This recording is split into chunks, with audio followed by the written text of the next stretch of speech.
Well, one of the pieces of papers was a business card that was in this pilot's briefcase. And it's a Swiss bank. It's a vice president of the Swiss bank. And on the back is a series of numbers. But the Sandinistas put business card and on the back a phone number. I knew it wasn't a phone number, Danny. Danny, it was a huge bunch of numbers. I knew this had to be a Swiss bank account. So I'm saying to myself, what is this lowly pilot doing with a Swiss bank account? Okay? Eugene didn't know anything about it because he was just a kicker. So I take the card. I yank the card. I put it in my pocket. What? Yeah, well, I yank it. Well, I wouldn't have gotten in trouble even if they would have known, but they thought it was a phone number. Mm-hmm. So I go back to my office. I call the Swiss bank. I ask for the vice president, whose name is on the card. And I'm like, look, I know you can't give me any information on, bank accounts or names or anything, but would it be okay if I read you a series of numbers? If you could just tell me yes or no, it could be a bank account. So I read off the numbers. He goes, yes, and slams down the phone. Now, I've got a Swiss bank account number. Still don't know what I've got.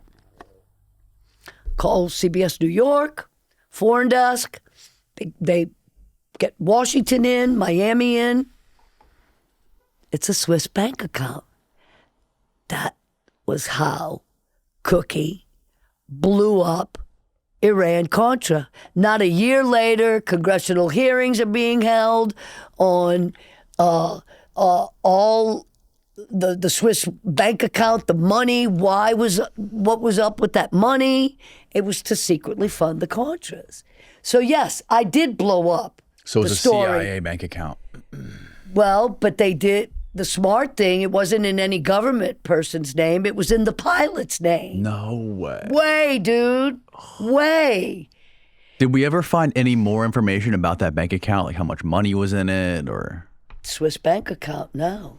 But there were hearings that later it got blown up, that this was what was happening.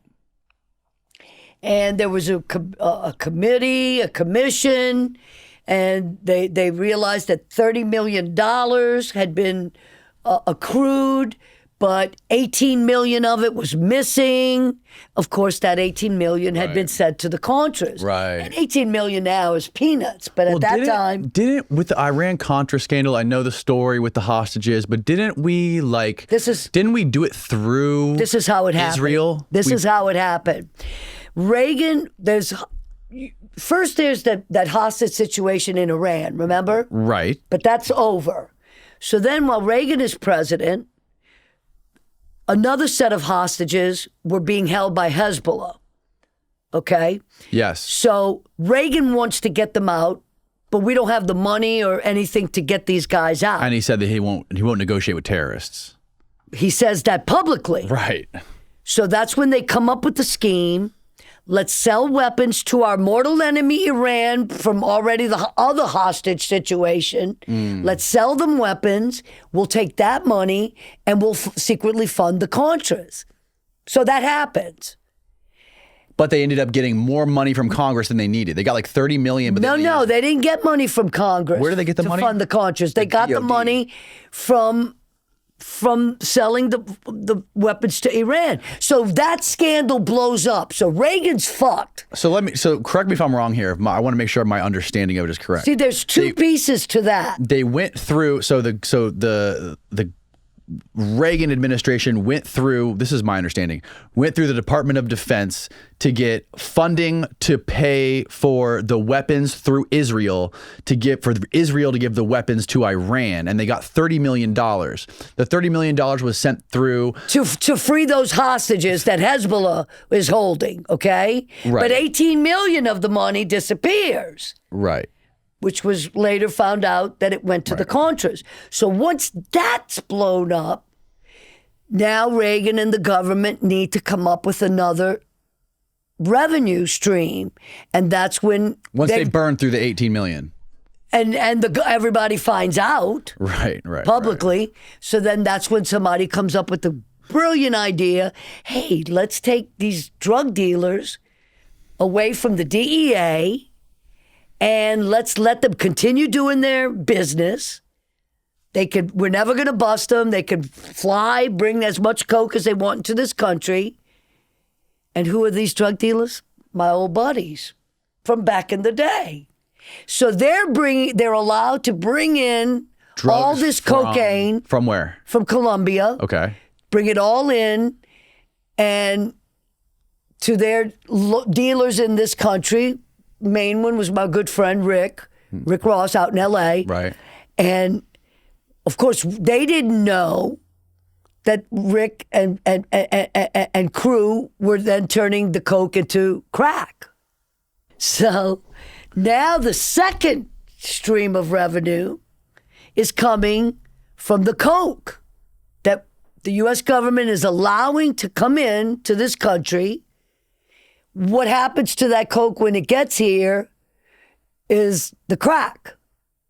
Rick and all his people start saying we can make more money if we turn this into crack, into rock. So the money that was made, not from the crack, but the money that was made from the coke that was being delivered to Rick and friends. So Rick was paying for it? Well, yeah, he had to buy it from my friends, but he got it dirt cheap. You see? So now you got a new stream of hush money from the coke to fund the Contras. See, people think the Iran-Contra was just one thing, the weapons. The weapons got blown open, so that's why they had to turn to the cocaine. So they just capitalized on this amazing drug sales system that was going on between South America and the United States. They didn't necessarily, it wasn't any of their money. It wasn't their drugs. They just knew it was happening. They let it happen and they turned a blind eye when these planes. Who was the one bringing it in? Is this when Barry Seal started coming on the scene? He was one of my husband's employees. Barry Seal was? Yeah. So who's bringing in the coke? Who's being allowed to bring in the coke? My old buddies. The guy that gave me away at my wedding, my son's uncle, my son's father. So when I got the job at CBS, I told them, I will cover any story you send me to except drug stories.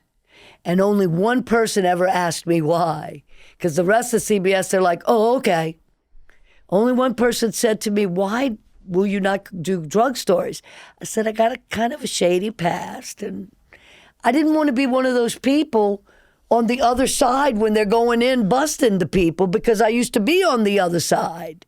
Were you afraid of getting whacked? No, because I would never do that. I would never cover that story. Right. So when the drug thing comes out, who's involved and who's in charge of it? My old childhood friends. My son's father. It's like it came back to bite me. Not in a bad way, because I was still getting blow from them.